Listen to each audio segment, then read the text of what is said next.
তোমাদেরকে যে ম্যাথটা দেখাবো সেটা হচ্ছে যে দেখাও যে del into del phi equal to 0 অথবা কোনো স্কেলার ক্ষেত্রে অপেক্ষকের গ্রেডিয়েন্ট কাল শূন্য। সো এটা আসলে তোমাদের জাতীয় বিশ্ববিদ্যালয়ে 2016 এবং 14-তে এসেছিলো এবং এখনও আরও বেশ কয়েকটা পরীক্ষায় এগুলো আসে এবং এগুলো খুবই ইম্পর্টেন্ট। সো এখানে দেখো এটা আমরা কীভাবে সমাধান করবো। আশা করি এরকম সহজ অঙ্ক তোমরা নিজেরাই সমাধান করতে পারো। সো আমি একটু দেখাই দিচ্ছি। তারপরেও এখানে দেখো এখানে ডেলের মানটা দেওয়া নাই। সো আমরা জানি যে ডেলের একটা মান আছে, সেটা আমরা লিখব। সো এইভাবে লিখতে পারো যে আমরা জানি ডেল অপারেটর ইকুয়াল টু কি d by d x i plus d by d y plus, এটা আমরা লিখতে পারি। হ্যাঁ, এটা দেওয়া থাকে আবার দেওয়া থাকে না। সো এটা আমরা নিজের জ্ঞান থেকে লিখতে হবে। সো আমরা এটা কীভাবে সমাধান করব, যেহেতু দেওয়া আছে del cross del into phi. So এটা আমরা কীভাবে সমাধান করতে পারি, তাহলে দেখো এখানে ডেলের সাথে একটা ফাই গুণন আকারে আছে। সো আমরা এটা তাহলে এইভাবে লিখতে পারি, যেমন দেখো, তাই না? সো আমরা শুধু এখন d by d x phi যেহেতু গুণন আকারে আছে, সকলের সাথে একটা করে ফাই গুণন করে দেব।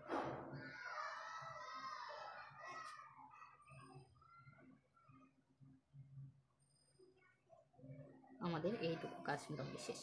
সো যেহেতু এখানে বলেছে যে স্কেলার অপেক্ষকের গ্রেডিয়েন্ট কাল শূন্য, সো এটা আমাদেরকে দেখাতে বলেছে যে del cross del into psi equal to 0, এটা ইকুয়াল টু এটা। সো আমরা left hand side and right hand side দিয়েও করতে পারি। সো যেহেতু এইভাবে আছে আমরা এইভাবে করলে করতে পারবো, তাই না? তোমাদের ইচ্ছা অনুযায়ী করবো। তাহলে এটা ইকুয়াল টু আমরা কি লিখতে পারি, যেহেতু ডি এর মানটা আমরা এখানে লিখে নিয়েছি। দেখো এই যে আমরা ডি এর মানটা লিখে নিয়েছি, তাই না? ম্যাট্রিক্স আকারে নির্ণয় করবো, যেহেতু এখানে ভেক্টর গুণন। সো এটা আমরা কীভাবে লিখবো, এইভাবে করতে পারি। ক্লিয়ার? সো হচ্ছে আই জে কে। সো এখানে আমরা মানগুলো বসাই দিই। সো ডেলের ক্ষেত্রে আমরা কী মান ছিল এখানে, d by d x d by d y, কে এর ক্ষেত্রে ছিল ডি বাই ডি জেড। এখানে যেহেতু ডেল ফাই, সো এই মানগুলো আমাদের নিতে হবে।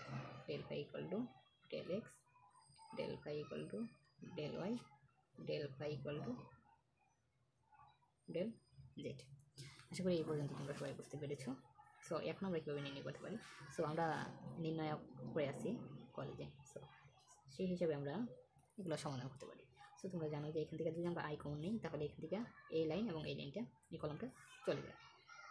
সো এটা এবং এটা যদি চলে যায়, সো তাহলে আমাদের কী থাকে, দেখো এটার সাথে এটা গুণ মাইনাস এটার সাথে এটা গুণ, তাই না? তাহলে আই যদি আমরা কমন নিই, তাহলে এটা এবং এটা চলে যায়, কী থাকে ডিওয়াই ডিওয়াই ইন্টু এটার সাথে এটা গুণ d phi by d z. তারপর একটা মাইনাস দিতে হয়, তাই না? মাইনাস এটার সাথে এটা গুণ, তো তুমি যেটা আগে d by d z into d by d y. তাহলে আমাদের আয়ের কাজ শেষ। মাইনাস আমরা তারপর জে নিতেছি। আচ্ছা ঠিক আছে, আমরা যদি জে নেই তাহলে তাহলে কি থাকে, দেখো এইটা এবং এই সাইডটা চলে যাবে, কী থাকবে এইটা এবং এই সাইডটা যদি চলে যায়, তাহলে থাকবে এটা এবং এটা, তাই না? D by d x into d phi by d z. এটার সাথে এটা গুণন করেছি মাইনাস, আর এটার সাথে এটা গুণ d by d z into এটার সাথে এটা d phi by d x. দেখছো? আচ্ছা ঠিক আছে, এখন আর কি আছে, বাকি আছে কে প্লাস কে। যদি আমরা নেই তাহলে কী থাকে, দেখো কে নেই আমরা, তাহলে এখানে থাকবে হচ্ছে এই কলাম, এটা এই সাইড এবং এই কলামটা চলে যাবে, তাহলে থাকবে হচ্ছে সি বাই ডি এক্স, এটার সাথে এটা গুণ into d phi by d y minus কী থাকবে এটার সাথে এটা গুণ, তাই না? D y into d phi d x. আশা করি তোমরা এই পর্যন্ত সবাই বুঝতে পেরেছো। তাহলে আমরা কীভাবে এসেটুকু সমাধান, আমরা পরের লাইনটা হচ্ছে আমরা কীভাবে করতে পারি। সো দেখো এখানে আমরা ভেক্টর আই, সো এটা তার একটা আমরা গুণ করে দিই, যেমন এখানে হচ্ছে d into d phi. So এটাকে আমরা যদি যুক্ত করি তাহলে হয় ডি স্কোয়ার ফাই, এখানে হয় d y by d z, minus আছে মাইনাস হবে কি ডি স্কোয়ার ফাই, এটার সাথে এটা গুণ, এটার সাথে এটা গুণ, তাই না, ডি জেড ডি ওয়াই। সেটার কাজ শেষ। তারপর আমরা কোনটার কাজ করবো দেখো, এইখানে যদি আমরা যে ভেক্টর দিই তাহলে একই হবে, এটা দ্বারা এটা গুণ, এটা দ্বারা এটা গুণ, যদি তুমি গুণ করে দাও তাহলে ডি স্কোয়ার ফাই, তারপর কি হবে ডি এক্স ডি জেড, তারপর কি হবে minus d square phi d z d x, তারপর কি প্লাস কে, তাই না? তাহলে প্লাস কে এর পরে কি হবে এখানে লিখে দিচ্ছি আমি, ডি এর সাথে ডি ফাই যদি গুণ করো d x d y d square phi, তাই না, minus d square phi d x d y. এই পর্যন্ত আশা করি তোমাদের বুঝতে কোনো অসুবিধা নেই। এখন একটা জিনিস যদি খেয়াল করো সেটা হচ্ছে যে দেখো ডি স্কোয়ার ফাই এবং ডিএক্স ডিওয়াই ইন্টু ডিজেড, এইটা এবং এটার সাথে সেম, এটা আর এটা কাটাকাটি যায়।